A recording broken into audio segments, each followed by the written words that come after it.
تواصی بالحق یعنی دعوت، تبلیغ، نصیحت، حق کو پھیلانا، حق کو پہنچانا، تین دلیلیں ہیں جس کی روح سے یہ لازم ہے۔ پہلی دلیل طبعی دلیل ہے۔ طبعی دلیل مثال سے سمجھ میں آئے گی، اگر کہیں آگ ہے آپ میں حرارت پہنچے گی کہ نہیں؟ چاہے آپ کوشش کریں نہ کریں، آگ کے سامنے آئیں گے حرارت پہنچے گی۔ اگر برف کی سل کہیں رکھی ہوئی ہے اس سے ٹھنڈ جو ہے ماحول میں سرایت کرے گی کہ نہیں؟ اسی طرح ایک بات کہہ رہا ہوں، بہت بڑی بات، یہ دونوں باتیں تو آپ نے مان لی، تیسری پر آپ چونکیں گے۔ اگر کسی شخص میں فی الواقع نیکی ہے تو اس سے ماحول میں نیکی سرایت کرے گی کہ نہیں؟ اور اگر نہیں کرتی تو اس کے معنی یہ ہے کہ نیکی کا ڈھونگ ہے، حقیقی نیکی نہیں، نیکی کا لبادہ ہے، روح نہیں ہے، فریب ہے، حقیقت نہیں۔ یہ تو ہو سکتا ہے، کچھ ہوتے ہیں بیڈ کنڈکٹرز آف ہیٹ، رکھے رہے ہیٹ کے سامنے ہیٹ نہیں پہنچے گی، لیکن وہ تو ہوتے ہیں۔ حضرت نوح سے 3 بیٹوں تک نیکی پہنچ گئی، ایک تک نہیں پہنچی، لیکن 3 تک تو پہنچی نا۔ یہ نہیں ہو سکتا کسی تک بھی نہ پہنچے۔ اگر نہیں پہنچ رہی تو یہ ثبوت ہے اس بات کا کہ در حقیقت ہوتا ہے، آج کل آپ نے لیمپ بنے دیکھے ہوں گے ایسے، جن کے نیچے ایسے ہو جاتا ہے جیسے دہکتے ہوئے انگارے، انگارہ کچھ نہیں ہوتا، وہ صرف نظر آتا ہے انگارہ، اس سے گرمی پہنچے گی نہیں، وہ انگارہ نظر آ رہا۔ برف کی سل حقیقت میں اگر کانچ کی سل بنا دی جائے تو نظر تو آئے گا کہ برف کی سل ہے، لیکن اس سے حرارت پہنچے گی، اس سے ٹھنڈک پہنچے گی نہیں۔ معلوم ہوا کہ یہ آگ نہیں ہے جس سے حرارت نہیں پہنچ رہی، یہ برف نہیں ہے جس سے برودت نہیں پہنچ رہی۔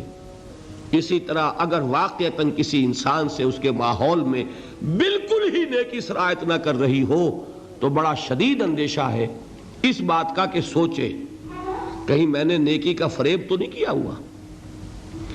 اور سب سے پہلے اس میں یہ بھی جان لیجئے کہ امیڈیٹ انوائرنمنٹ جو ہے وہ فیصلہ کن ہے۔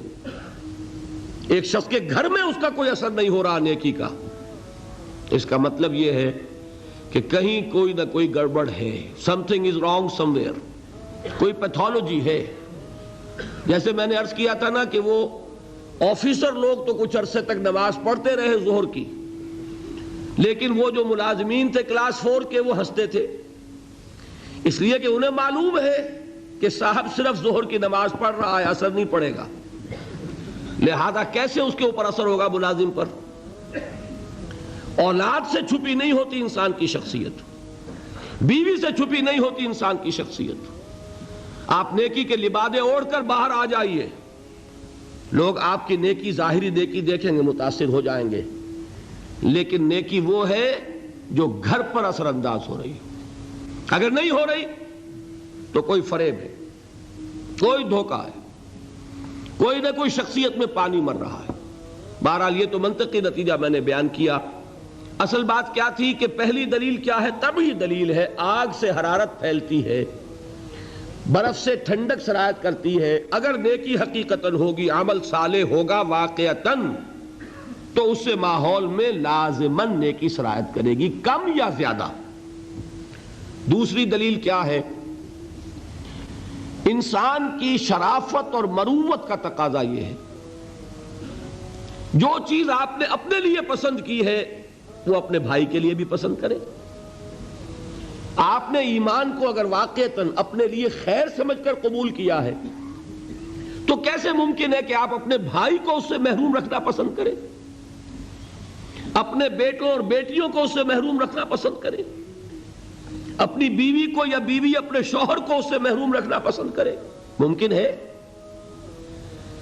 یقیناً انسان جس شے کو سمجھتا ہے کہ واقعی مفید ہے، وہ اول تو یہ کہ اپنے گھر والوں کو، اور شرافت کا تقاضا یہ کہ اوروں تک بھی اس کو پہنچائے، یہ اس کی شرافت ہے۔ اسی کو حضور نے یوں فرمایا کہ لا یؤمن احدکم، تم میں سے کوئی شخص مومن نہیں ہو سکتا حتی یحب لأخیہ ما یحب لنفسہ، جب تک کہ وہ اپنے بھائی کے لیے وہی چیز پسند نہ کرے جو اپنے لیے کر رہا ہے۔ آپ نے ایمان کو اپنی جاگیر بنایا ہوا ہے، اگر اللہ نے نیکی کی توفیق دی ہے تو صرف اس کو اپنی تجوری میں بند رکھنا چاہتے ہیں۔ یہ تو بڑی بخیلی ہے، بڑی دنات ہے، بہت کمینگی ہے۔ شرافت اور مروت کا تقاضا تو یہ ہے کہ اگر کوئی خیر، کوئی نیکی، کوئی بھلائی عقیدے کی، عمل کی آپ کو نصیب ہوئی ہے، آپ اسے شیئر کریں، لوگوں کے ساتھ بانٹیں، لوگوں کو اس میں شریک کریں۔ اسی کا نام تواصی بالحق ہے یا نہیں؟ تیسری دلیل، میں نے شرافت اور مروت کا لفظ استعمال کیا، اب دو الفاظ اور بھی، غیرت اور حمیت۔ انسان اگر غیور ہے اور باحمیت انسان ہے، یہاں ہمارے کچھ پٹھان بھائی بھی بیٹھے ہوئے ہیں، انہیں تو خیر خوب یہ بات سمجھ میں آئے گی، آپ لوگوں کو شاید معلوم نہ ہو، ایک پٹھان کے نزدیک سب سے بڑی گالی بے غیرت ہے۔ کسی کو بے غیرت کہہ دیا، سب کچھ کہہ دیا۔ یہ بے غیرتی جو ہے، اس کو بات سمجھ لیجئے کہ اگر کسی شخص کے اندر حق کی حمیت نہیں تو وہ کیسا انسان ہے؟ بے حمیت، بے غیرت انسان۔ میں یہ حدیث آپ کو سناؤں گا جو لرزا دینے والی حدیث ہے، جس میں کہ اس غیرت دینی کا حضور نے نقشہ کھینچا کہ اگر کوئی شخص خود نیک ہے، خود بہت دیندار، زاہد، عابد، لیکن یہ ہے کہ وہ دیکھتا ہے حقوں کے مغلوب ہے، پامال ہے، حق کی دھجیاں بکھر رہی ہیں، شریعت کا مذاق اڑ رہا ہے، دین کا قانون سرعام توڑا جا رہا ہے، اور اسے کوئی احساس ہی نہیں ہوتا، وہ لگا ہوا ہے اپنی تسبیح میں، تو فقط اللہ اللہ اللہ۔ اس شخص کا دین میں کیا حکم ہے وہ دو حدیثوں سے سمجھ لیجیے، بلکہ ایک ہی حدیث اس وقت کفایت کر جائے گی، وقت کم ہے۔ حضور فرماتے ہیں، یہ حدیث قدسی ہے، حضور فرماتے ہیں اوحى اللہ عز وجل الی جبرائیل علیہ الصلاۃ والسلام، اللہ تعالیٰ نے حضرت جبرائیل کو حکم دیا کس بات کا؟ ان اقلب مدینۃ کذا و کذا باہلھا، فلاں فلاں شہروں کو، بستیوں کو الٹ دو اس کے رہنے والوں سمیت۔ یہ اللہ کا وہ عذاب ہے جو پوری قوم کی ہلاکت کے لیے، جیسے قوم لوط اور قوم ہود اور قوم صالح جس طرح برباد کی گئی، ختم کی گئی، ویسا عذاب کا حکم اللہ نے دیا کسی بستیوں کے بارے میں۔ قال فقال، حضور نے ارشاد فرمایا کہ اس پر حضرت جبرائیل نے عرض کیا اللہ کی بارگاہ میں، ان فیہا عبدک فلانا لم یعصک طرفۃ عین، اے اللہ میں فلاں بستی کو الٹ دوں، اس میں تو تیرا فلاں بندہ بھی ہے جس نے کبھی پلک جھپکنے جتنی دیر بھی معصیت میں بسر نہیں کی۔ اب نوٹ کیجئے الفاظ، یہ طرفۃ عین عربی میں کہتے ہیں نگاہ کا ادھر سے ادھر ہو جانا، کچھ وقت لگا اس میں،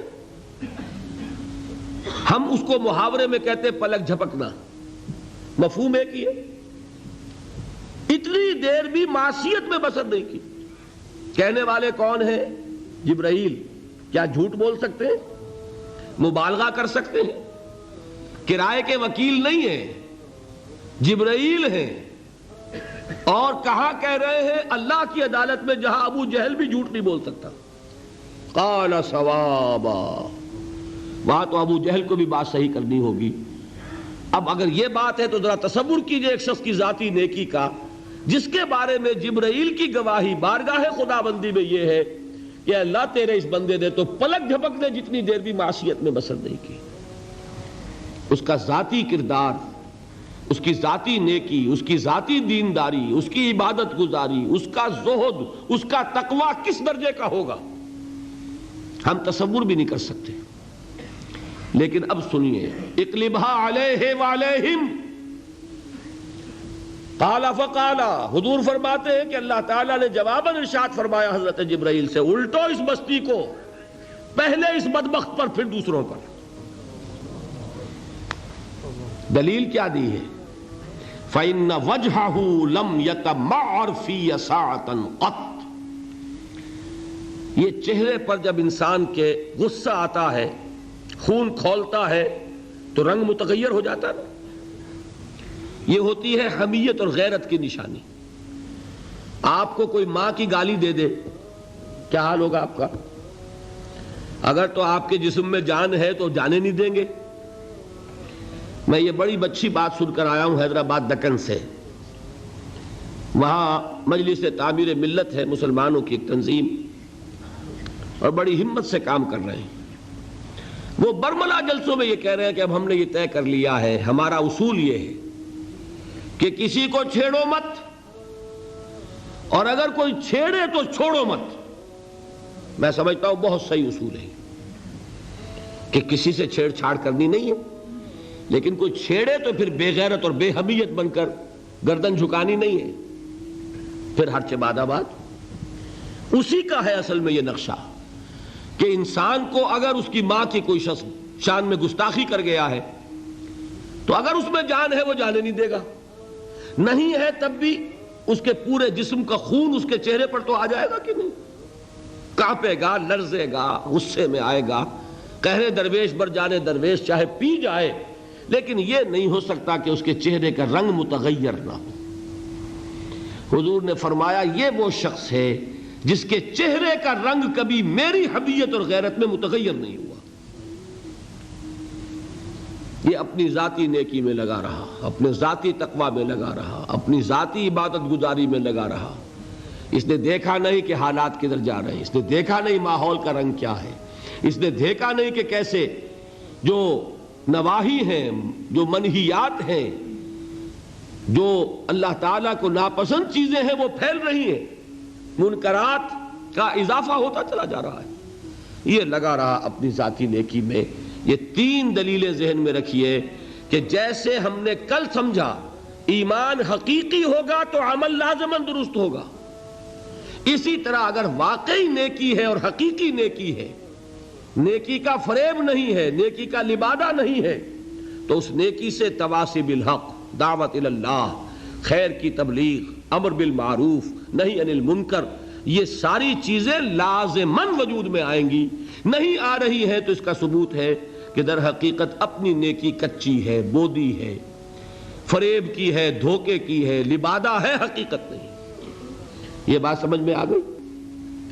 تو والعصر ان الانسان لفی خسر الا الذین آمنوا وعملوا الصالحات وتواصوا بالحق وتواصوا بالصبر۔